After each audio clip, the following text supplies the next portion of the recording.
Salut et bienvenue. Dans cette partie de la formation, nous allons vous montrer les autres plugins nécessaires que vous devez installer pour configurer votre site. OK. Alors, pour le faire, nous allons venir sur extension juste là et nous allons cliquer sur extension installée. Alors, juste là, nous avons toutes les extensions que nous avons déjà installées. Alors, pour installer d'autres extensions, nous allons venir juste là, cliquer ajouter. Et là, nous allons chercher Ajax. Alors, Ajax WooCommerce, OK.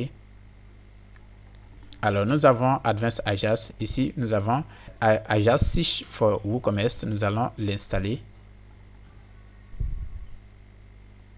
Alors, nous allons également chercher juste là, variation. Alors, variation juste là nous permet de créer des produits variables, OK. Alors, nous allons mettre variation juste à ce niveau, OK. Et là, nous avons ce plugin là, variation soit for WooCommerce. Nous allons l'installer également, OK. Et en plus, le plugin que nous voulons installer ici, c'est le plugin qui va nous permettre de mettre en place notre marketplace, OK. Alors, ce plugin s'appelle Duncan, OK. Alors, nous allons chercher le plugin juste là. Et nous avons le plugin juste à ce niveau. Super. Nous allons cliquer sur installer. Alors, une fois nous avons installé tous les plugins, nous allons venir sur extension installer, OK. Et là, nous allons cocher juste là et nous allons activer tous les plugins que nous avons installés. Alors, nous allons cliquer sur activer et nous allons cliquer sur appliquer, OK. Alors, nous allons revenir juste là, nous avons un petit message. Alors donc on demande le setup, OK. Alors, nous devons cliquer juste là. Alors, normalement, le setup devait se lancer automatiquement. Et si ça ne se lance pas, vous allez voir juste à ce niveau, Run the Setup User. Alors, vous devez cliquer sur cette partie. Et juste là, vous avez la configuration de base de Duncan. Ici, c'est la page de setup, OK. Normalement, cette page, elle se lance automatiquement, OK. Alors, nous allons cliquer sur Let's Go, OK. Et juste là, nous avons l'URL de la boutique. Alors, nous pouvons mettre, par exemple, si les utilisateurs arrivent sur notre site web, ici, si nous laissons sur Store, le lien de leur boutique sera notre nom de domaine, Flash, le nom que nous allons mettre ici, Flash, le nom du vendeur, OK. Donc, le nom de la boutique du vendeur, OK. Alors, par exemple, nous allons mettre, par exemple, boutique, OK, pour le lien, OK. Alors, nous avons juste là, ship, alors, free, alors, nous avons vendor, alors, nous allons laisser sur vendor, OK. Et nous avons également juste à ce niveau, les frais de taxes, nous allons laisser sur vendor. Nous avons juste là, Google Maps, OK. Alors, juste là, nous pouvons configurer Google Maps afin de géolocaliser les différentes boutiques, OK. C'est très important, OK. Alors, ces configurations, nous pouvons revenir et les configurer après, OK. Alors, nous allons venir juste là et cliquer sur Continue, OK. Alors, juste à ce niveau, nous avons New Vendor Enable Selling, OK. Alors, Make Selling Statut Enable for New Register Vendor, OK. Alors, par exemple, cette partie, si vous activez, les vendeurs qui s'inscrivent n'ont pas le droit de créer automatiquement des produits. Vous devez d'abord approuver leur compte avant de pouvoir créer des produits, OK. Alors, si vous laissez par défaut, les vendeurs qui s'inscrivent peuvent automatiquement créer des produits et vous, derrière, vous allez valider, OK. Alors, vous avez juste là les commissions, OK. Les titres de commission, alors nous vous conseillons de laisser en pourcentage, OK, pour l'administrateur. Juste là, vous pouvez saisir les commissions que vous pouvez avoir, par exemple 5%, OK, sur les ventes, OK. Alors, juste à ce niveau, nous allons laisser les commissions, OK. Et nous allons venir juste à ce niveau. Nous avons Order Statut, OK, Change.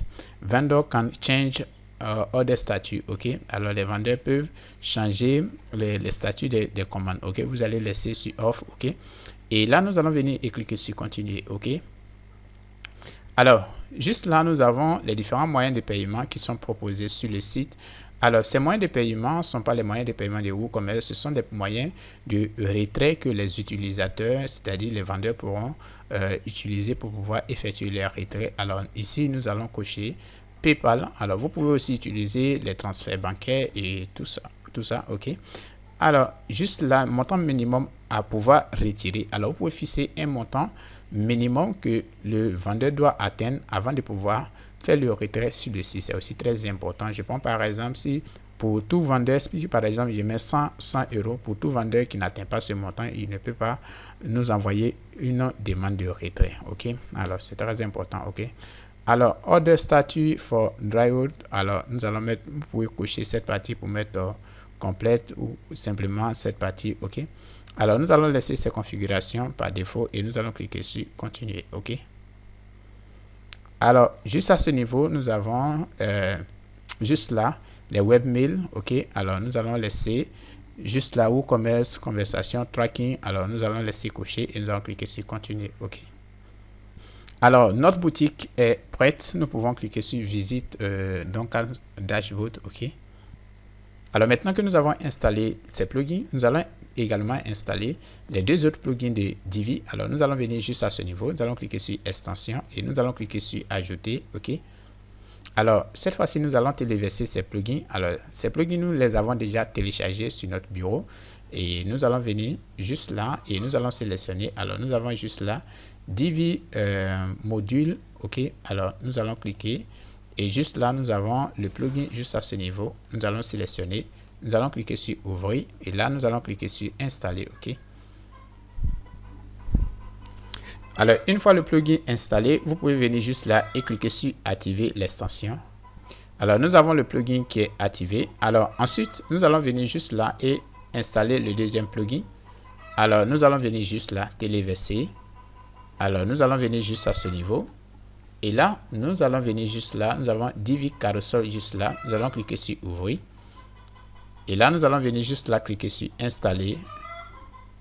Alors une fois installé, nous allons également venir juste là et cliquer sur activer l'extension. Ok, alors toujours est-il que vous devez juste là la licence de Divi Supreme Pro, vous devez activer. Ok, alors pour activer la licence vous allez cliquer juste à ce niveau et là vous pouvez coller votre clé licence juste là. Alors nous pour le tutoriel nous n'allons pas activer la licence. Ok, alors maintenant nous avons tous nos plugins nécessaires installés maintenant.